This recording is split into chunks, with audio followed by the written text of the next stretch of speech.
ulionayo, ili ukiondoka kazi yake Mungu isife bure. Waandae wengine katika nafasi ulionayo, ili ukiondoka kazi yake Mungu isife bure. Hivi ni nani atakaye vaa viatu yako wakati wako kifika wa kuondoka duniani?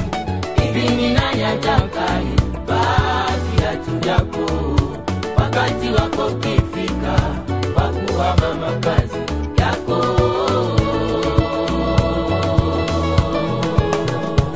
Leo nataka nizungumze nanyi viongozi makanisani. Leo nataka nizungumze nanyi wazazi. Leo nataka nizungumze nanyi walimu ulimwenguni. Leo nataka nizungumze nanyi taasisi zetu.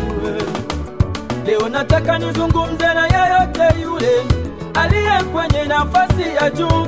Ujumbe huu ni kwako, sikiliza ndugu yangu. Ni muda wa kuwaandaa wengine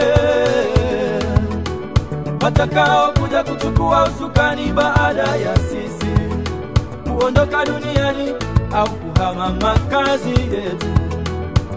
Kumbuka hapa duniani tuwasafiri na wapitaji, kwetu ni mbinguni, hakuna atakayeishi milele duniani. Cheo chako au nafasi ulionayo ni zamana, uko hapo kwa muda, hautoka milele. Yakupasa kuwaandaa wengine baada yako watakao kulisi ukiondoka hapo ulipo. Ikiwa wewe ni kiongozi kwenye kanisa au kwenye jamii inayokuzunguka, ikiwa wewe ni msimamizi wa watu, wewe ni kioo cha jamii, sikiliza mpendwa. Ni haki yako kuwaongoza wanaokufuata wewe, lakini ni wajibu wako na jukumu lako kuwaandaa wengine watakao kulisi. Kiongozi wewe, waandae wengine katika nafasi ukiondoka wewe kazi yake Mungu isife. Waandae wengine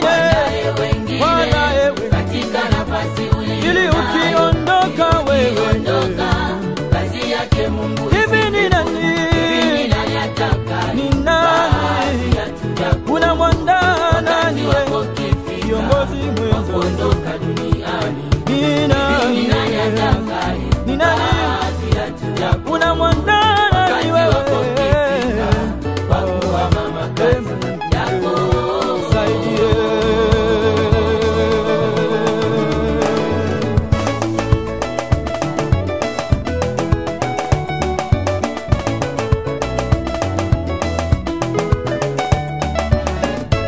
Tukichunguza katika historia ya viongozi waliopita, twajifunza kwamba viongozi waliokuwa mashujaa, walioacha sifa njema, ni wale waliowaandaa wengine, waliokuwa mfano bora wa kuigwa katika uongozi wao.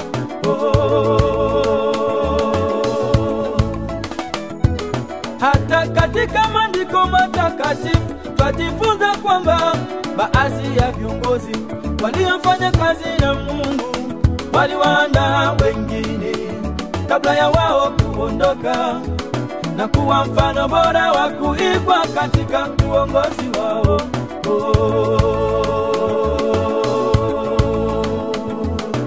Kama vile Musa na Aruni walivyomwandaa Joshua na Kalebu, kama vile nabii Eliya alivyomwandaa Elisha, kama vile mfalme Daudi alivyomwandaa Sulemani, kama vile mtume Paulo alivyomwandaa Timotheo, kama vile Yohana Mbatizaji alivyomtambulisha Yesu Kristo, kama vile Kristo alivyowaandaa wale tenashara, nasi pia tuwaandae warisi wetu. Enyi wachungaji, waandaeni wachungaji wengine.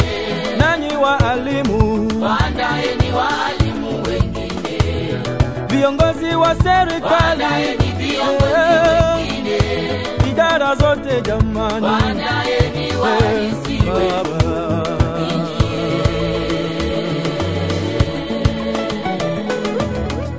Enyi mitume na manabii, wainjilisti kina mama, kwenye idara zenu waandaeni wengine. Makatibu wote, waandishi, mahasibu wote, mashemasi, waandaeni warisi wenu watakao warisi.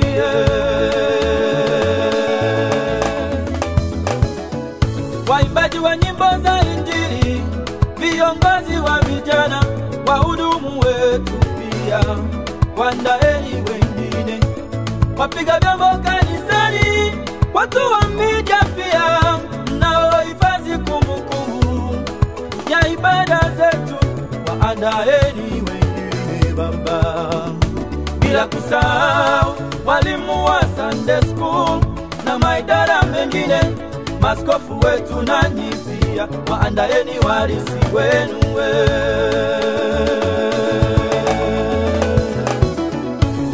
Historia itasema nini juu yetu viongozi tutakapokuwa hatupo tena duniani? Vizazi vijavyo watasema nini juu yetu wapendwa tutakapokuwa hatupo tena duniani? Najiuliza, watafurahia au kulaani wapo wetu kabla yao? Je, tutaacha alama? Je, tutaacha sifa njema? Ni vema kila mmoja wetu kwenye idara lake aache alama.